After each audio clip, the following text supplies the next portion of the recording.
Tentunya dengan adanya terdaftar eh, mereknya dia atau produk kemasannya tadi sebagai desain gitu ya, tentunya kan dia akan dilindungi secara hukum. Nah, dengan dilindungi secara hukum juga ini memberikan kepastian hukum kepada konsumen, ya kan? Kepada konsumen bahwa produk yang punya kualitas yang sebenarnya adalah yang ini. Boleh nggak kayak nyebutin salah satu merek gitu loh Pak? Kenapa? Lebih spesifik gitu. Ini nanti dikira sponsor nih. Jadi beli barang ya tadi. Iya. Beli barang, wah mereknya handphone lah gitu. Handphone ternyata dalamnya bukan handphone asli, tapi kelihatannya sih mereknya ini gitu.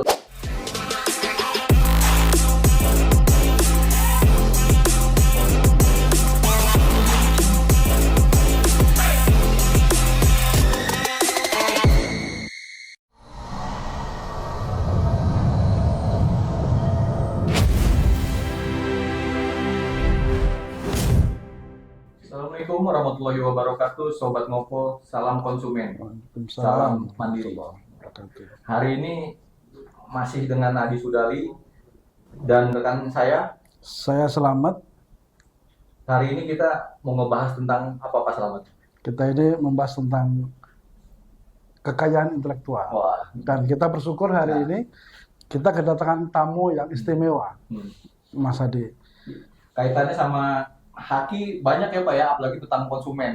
Betul sekali. UMKM, kita fokus ke UMKM, ke konsumen. Nah, kebetulan beliau ini narasumbernya nih qualified banget ini Pak Selamat nih. Ya, betul. Dengan Makanya Pak- istimewa, sangat istimewa. Istimewa.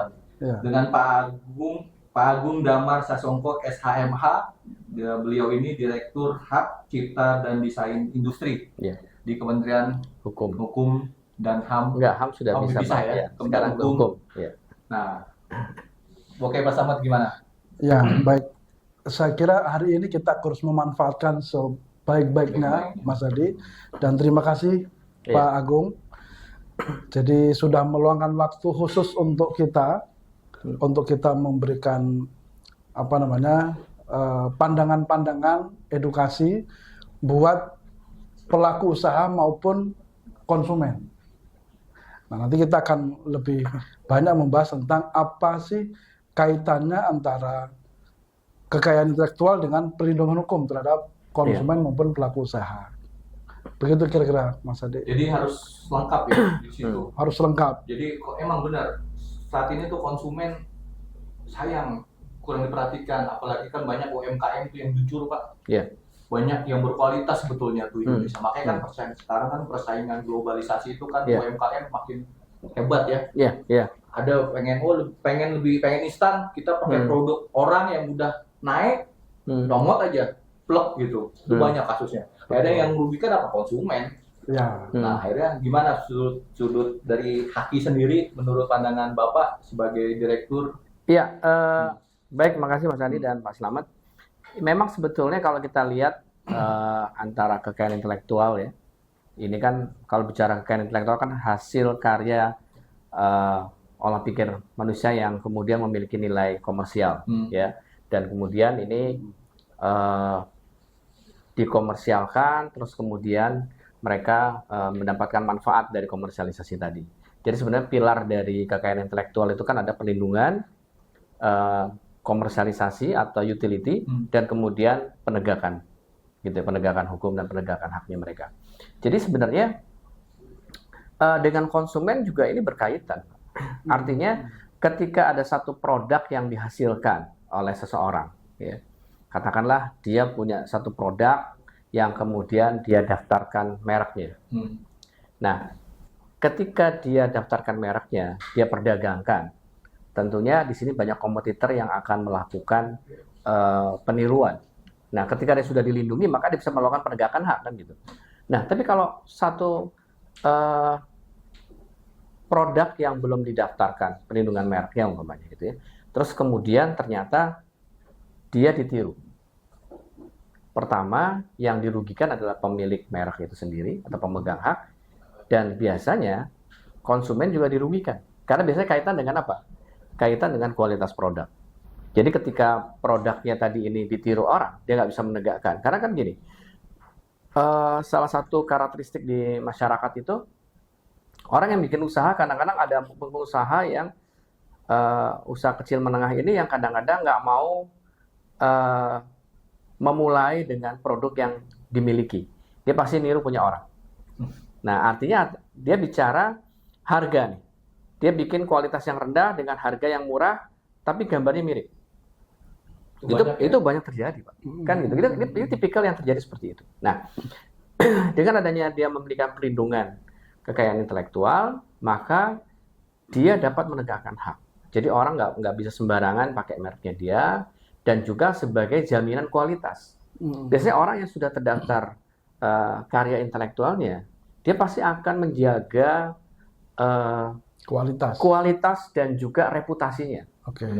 Ya kan? Jadi seperti contohnya sekarang ketika orang membuat sebuah produk atau sebuah desain, ya.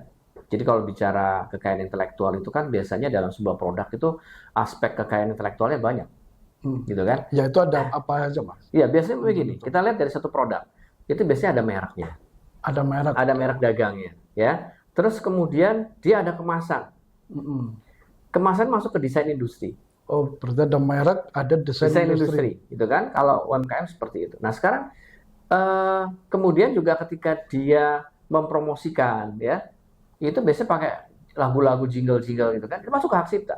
Hak cipta. Ya, atau kemudian juga dia mengupload konten-kontennya itu ke media sosial. Ya. Konten dia membuat konten untuk dimasukkan penawaran melalui media sosial, itu sudah bicara konten hak cipta. Gitu kan? Nah, sekarang orang kan melihat bahwa produk itu persaingan di masyarakat kadang-kadang melihatnya begini. Oh, gambar itu yang paling laku tuh. Ya kan? Nanti mereknya dibedain sedikit, tapi gambar itu yang dominan. Gitu kan? Nah, akhirnya apa? Orang niru-niru tuh. Kemasannya dimirip-mirip kan? Ya. Dan itu pasti udah jadi pengetahuan masyarakat lah. Sekarang banyak yang terjadi lah seperti itu ya. Kemasannya dimiripin, mereknya dibedain sedikit. Jadi ketika orang salah ambil saja dari pelanggannya dia yang 2% yang salah ambil, ya. Itu sudah keuntungan buat kompetitor tadi. Ya. Mas, tadi kan ada merek, ada desain industri, ada hak cipta kalau itu berbentuk jingle atau berbentuk iklan gitu ya. Kalau ada satu lagi tuh yang berkenaan dengan isi atau ingredient atau penemuan baru itu ada namanya apa ya, Mas? Iya, jadi gini,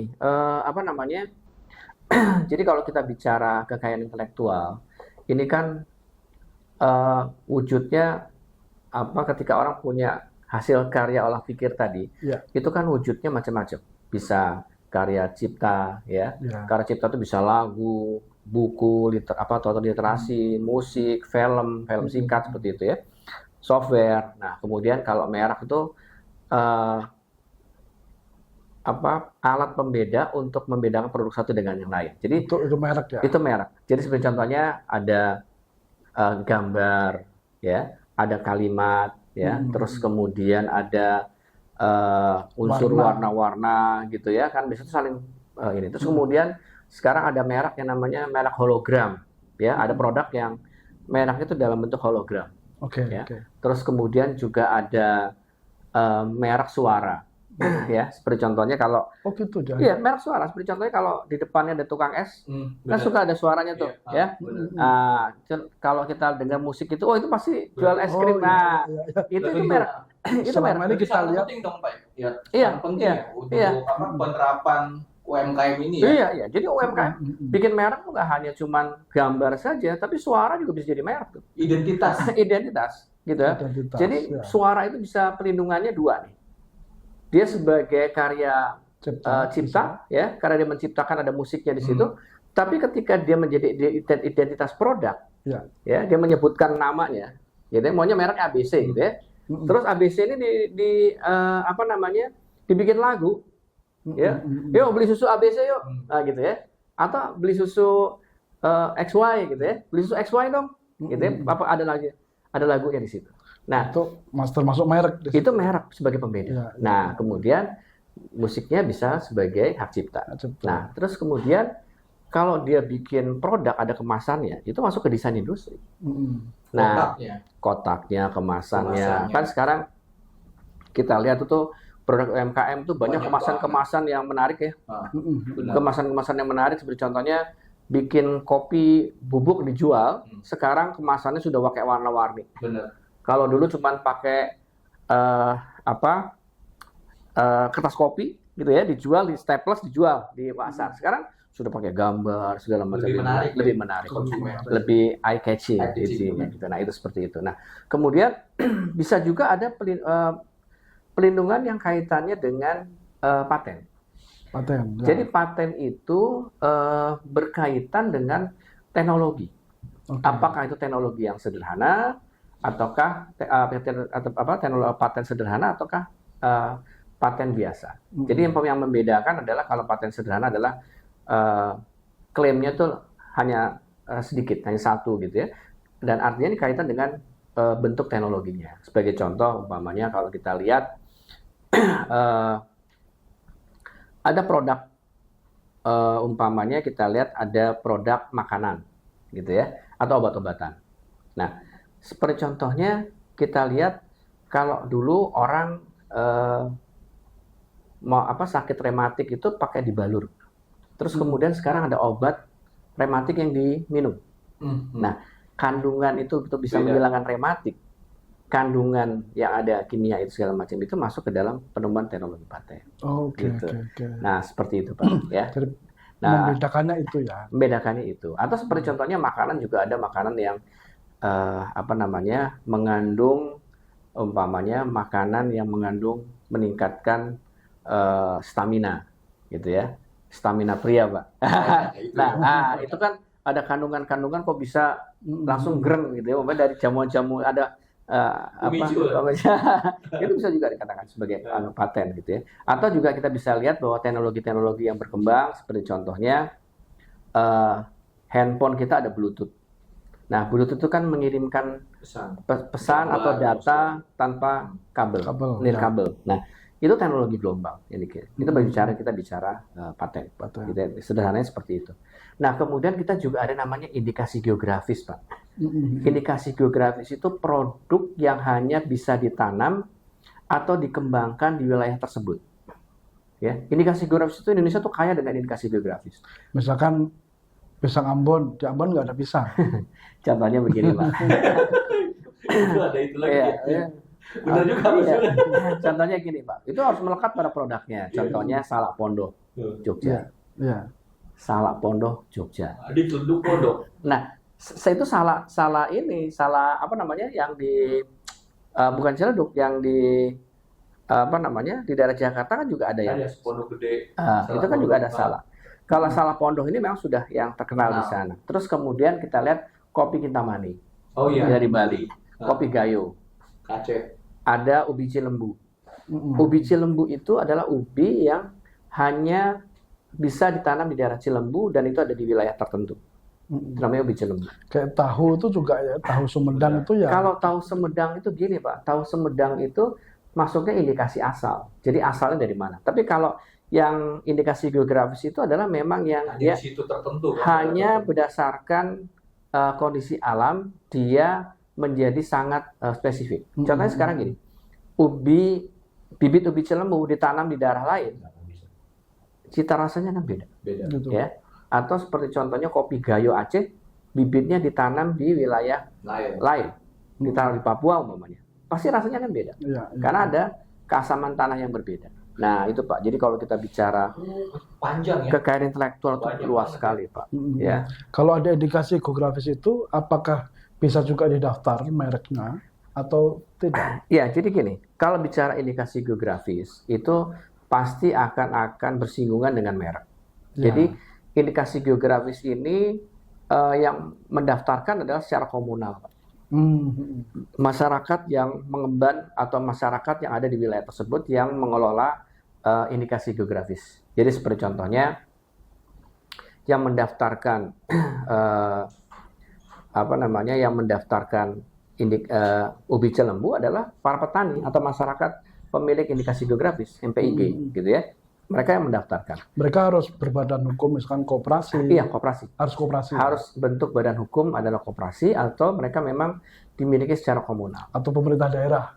Pemerintah daerah bisa. Bisa ya. Ya, nah artinya memang dimiliki oleh komunal, tidak boleh perseorangan. Nah, ketika yang indikasi geografis ini akan digunakan oleh pribadi, nah berarti dia punya merek nih. Nah, ketika dia punya merek, maka dia harus juga mencantumkan bahwa ini adalah indikasi geografis dengan mereknya XY, gitu ya. Oh, ditambahkan. Ya, itu punya dia produknya, Oke. kemasannya beda. Tapi tetap dia harus mencantumkan bahwa ini adalah produk indikasi geografis. Kenapa? Ketika dia mengambil produk indikasi geografis dijual secara pribadi, gitu ya, umpamanya dengan dia punya merek sendiri, tetap dia harus mengikuti standar kualifikasi yang ditentukan oleh Indikasi masyarakat tadi. ya. Jadi karena yang terdaftar indikasi geografis itu tidak hanya sekedar produknya saja, tapi kualifikasi bagaimana pengolahannya, kualifikasi syarat-syarat tertentu yang terkait dengan produk tersebut. Berarti nempel di kemasan itu ya? Iya, harus di situ. Jadi harus disebutkan bahwa ini indikasi geografis dari wilayah mana. Misalkan nih, ada seseorang UMKM, dia punya usaha di Jakarta. Produknya adalah ubi Cilembung. Nah, dia mengurus untuk produknya, tapi dia ada di Jakarta. Dia mau menggunakan merek dia sendiri. Ya. Itu tetap ubi Cilembu ABC gitu ya. Iya, jadi ya betul. Jadi ubi Cilembunya tetap harus minta izin kepada petani setempat dari pemilik hak dari indikasi geografis ubi Cilembu. Nah, terus kemudian dia punya merek sendiri untuk packagingnya. Tapi dia tetap harus menyebutkan. Harus dapat izin dulu dari pemilik. Ya, apakah dia mengambil ubinya dari sana, dimasukkan ke dalam produk yang dihasilkan, kemasannya, ya, kemudian dia mencantumkan bahwa ini adalah ubi Cilembu. Disebutkan. Nah, sekarang gini Pak, sekarang kan kita lihat banyak UMKM ini yang sudah mulai dia berproduksi, dia menghasilkan satu karya, menghasilkan barang, gitu ya. Satu sisi juga ada konsumen yang sudah tertarik dengan produk tersebut. Iya. Nah, sekarang apa kepentingannya atau apa untungnya UMKM itu harus mengurus hakinya, atau konsumen harus selektif memilih barang yang mau dibeli itu harus terdaftar, itu gimana Pak? Iya.